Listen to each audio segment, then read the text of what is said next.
అల్లరి చేస్తుందని విద్యార్థిని తలపై కొట్టిన టీచర్ విరిగిన పుర్రెముక.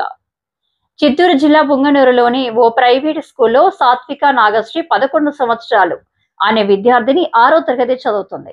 క్లాసులో అల్లరి చేస్తుందని హిందీ టీచర్ ఆమె తలపై స్కూల్ బ్యాగుతో కొట్టడంతో తీవ్రంగా గాయపడింది.